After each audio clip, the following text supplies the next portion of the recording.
Chers amis qui suivez Patchis TV, bonsoir. Nous sommes le 27 septembre 2025.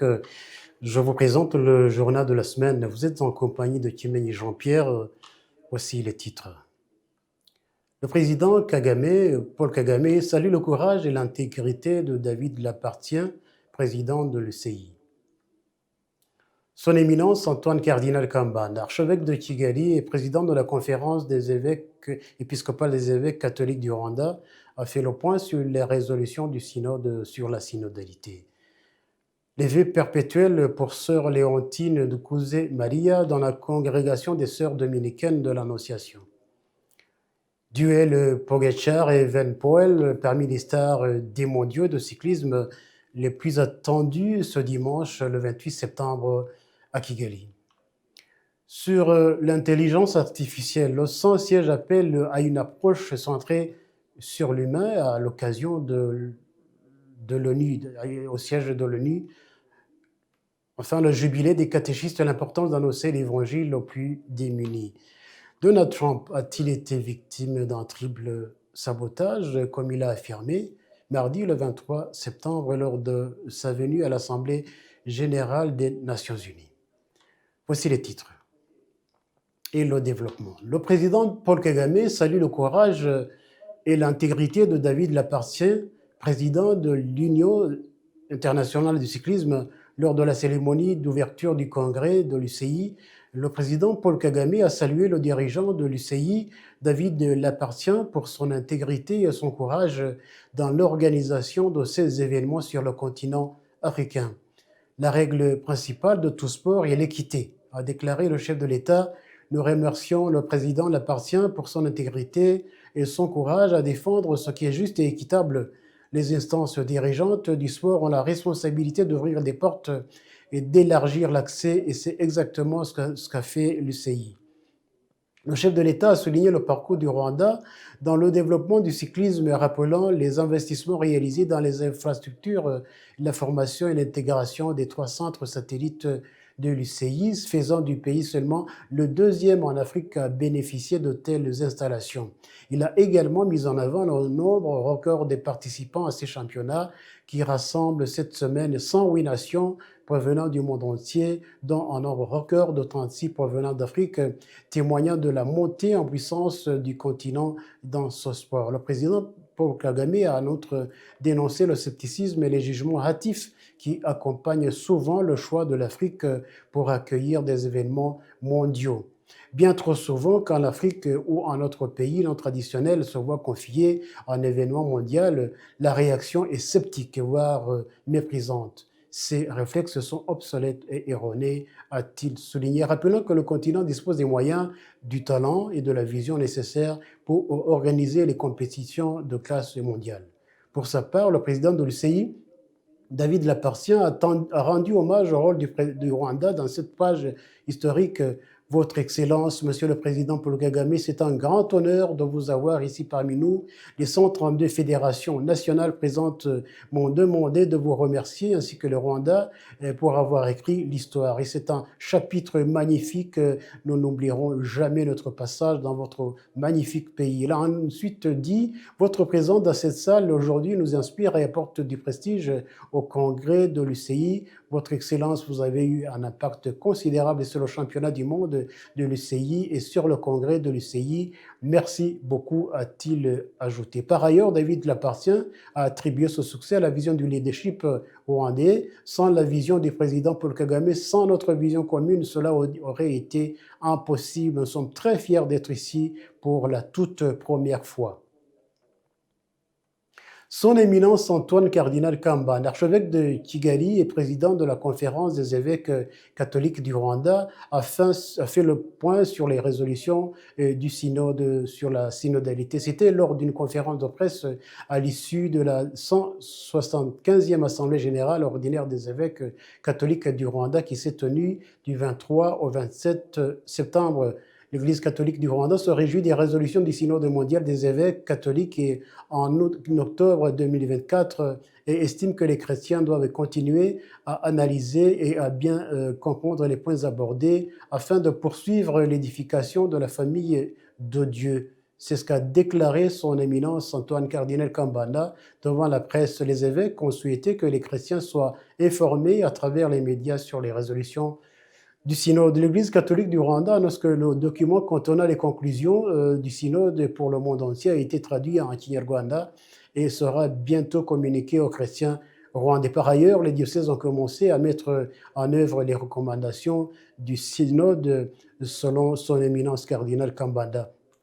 Rappelons que le synode des évêques convoqué par le pape François s'est clôturé à Rome le samedi 26 octobre 2024. C'était la fin de la seconde et dernière assemblée de ce processus qui a duré plusieurs années.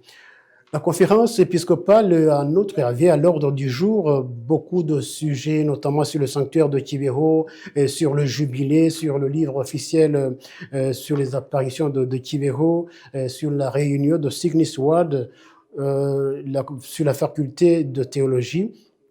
La conférence est aussi félicitée du travail que font les médias comme Pachis TV, Kinyamateka et Radio Maria.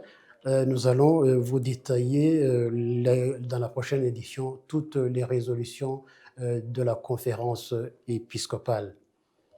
Les vœux perpétuels pour sœur Léontine de Couzé Maria dans la congrégation des sœurs dominicaines de l'Annonciation. Les parents biologiques de la religieuse demandent aux autres parents de ne pas s'opposer à la vocation de leurs enfants, ce qui est un appel de Dieu selon certaines religieuses. Monseigneur Casimir Mukiza, vicaire général de l'archidiocèse de Kigali, exhorte les parents d'être à l'écoute de leurs enfants et de les accompagner dans le choix de leur vocation. Sœur Léontine de Couzé Maria, qui a prononcé ses vœux perpétuels dans la congrégation des sœurs dominicaines de l'Annonciation, a dit que c'est un jour de joie où elle remercie ses parents de l'avoir élevée dans la dignité et pour l'avoir appelée de Couzé Maria. Cette joie est également partagée par son père qui explique avoir appelé son enfant de Couzé Maria par amour pour la Sainte Vierge Marie et par le désir constant de consacrer sa fille à la Vierge Marie. Elle a également saisi l'occasion pour demander aux autres parents de ne pas entraver la vocation de leurs enfants. Les sœurs dominicaines de l'Annonciation, fondées le 15 août 1856 en Espagne par le père Francisco Col Guitard, un prêtre dominicain passionné par la diffusion de la bonne nouvelle. Duel entre Pogacar et Evenepoel, parmi les stars des mondiaux de cyclisme les plus attendus ce dimanche, le 28 septembre 2025. Les premiers mondiaux de cyclisme organisés en Afrique, au Rwanda, ont commencé le 21 septembre. Il y a de belles têtes d'affiche à suivre entre le duel Pogacar et Evenepoel sur la course contre la montre qui a été gagnée par Evenepoel. Il y a des Français, il y a surtout des Françaises. Le Slovène qui compte bien conserver son maillot arc-en-ciel sur la course en ligne. Le plateau sera fourni. Le championnat du monde de cyclisme se poursuit avec la course en ligne homme élite ce dimanche 28 septembre.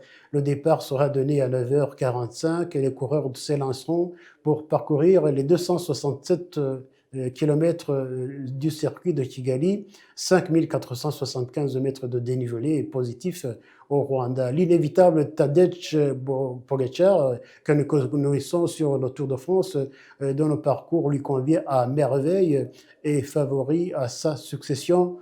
Côté français, Julian Alaphilippe et Paul Sexas ont une carte à jouer.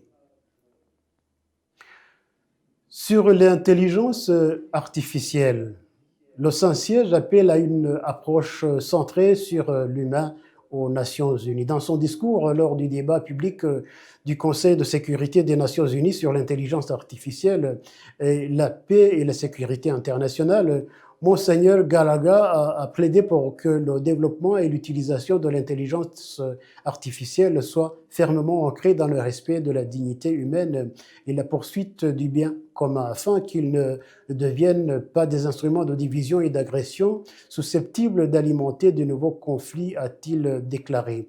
Le Conseil de sécurité de l'ONU, chargé de la responsabilité première de maintenir la paix et la sécurité internationale, doit encore une attention particulière aux progrès scientifiques et technologiques, a fait savoir le secrétaire du Saint-Siège pour les relations avec les États et les organisations internationales. S'exprimant le 24 septembre à New York lors d'un débat public de haut niveau sur les implications de l'intelligence artificielle pour la paix et la sécurité mondiale, Monseigneur Paul Richard Gallagher a reconnu que certaines applications telles que les technologies qui remplacent le jugement humain dans des questions de vie ou de mort franchissent des limites inviolables qui ne doivent jamais être transgressées. C'est pourquoi, dit-il, le Saint-Siège tient à remercier la République de Corée d'avoir organisé ce débat public opportun sur l'intelligence artificielle. Le jubilé des catéchistes à Rome, l'importance d'annoncer l'évangile des plus démunis. 20 000 catéchistes de 115 pays passeront la porte sainte et participeront samedi, le 27, ce samedi, septembre, à l'audience jubilaire présidée par le pape Léon XIV, place Saint-Pierre. De nombreux autres la suivront à distance, tels que sœur Anicette Ghislaine, la supérieure générale de l'Institut des sœurs Oblates, catéchiste, petite servante des pauvres. Elle explique que quatre catéchiste est tout un art de vivre qui consiste à être en écho de la voix de Dieu dans le monde. Nous vivons ce jubilé en essayant d'être de véritables témoins de l'espérance, en étant de véritables chercheurs et chercheuses de Dieu, affirme la sœur Quenum, qui souligne que, comme catéchiste, les sœurs vivent ce jubilé davantage en s'efforçant d'être un peu comme des phares qui envoient des signaux de la présence de l'espérance de Dieu dans le monde. Et la paix, la jeunesse en particulier, à être un véritable témoin de l'espérance et à vivre ce jubilé comme un temps de reconnaissance, mais aussi comme un appel à l'espérance. Un appel à rechercher avant tout la justice du royaume à travers tout ce que nous essayons humblement de faire. Le président américain Donald Trump affirme avoir été délibérément visé à 3 reprises au siège de l'institution à New York ce mardi. Le président Donald Trump a-t-il été victime d'un triple sabotage, comme il l'a affirmé ce mardi, le 23 septembre, lors de sa venue à l'Assemblée générale des Nations unies? Le président états-unien a été confronté à un escalator qui s'est arrêté, un téléprompteur défectueux et un problème de sonorisation pendant son discours. Une véritable honte s'est produite hier aux Nations unies. Non pas un ni deux, mais 3 événements très sinistres, a-t-il écrit sur son réseau Truth Social.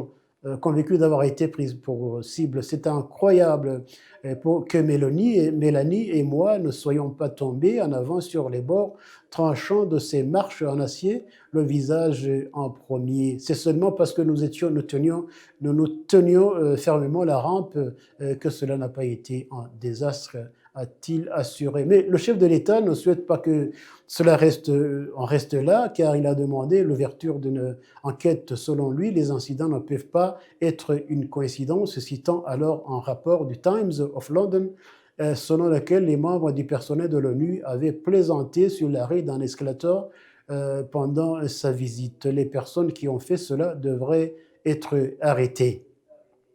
Mesdames, Messieurs, nous sommes à la fin de ce journal, mais je vais vous rappeler les titres que nous avons développés. Le président de la République, Paul Kagame, salue le courage et l'intégrité de David Lapartien, président de l'UCI. Son Éminence Antoine Cardinal Kambanda, archevêque de Kigali et président de la conférence épiscopale des évêques catholiques du Rwanda, a fait le point sur les résolutions du synode sur la synodalité.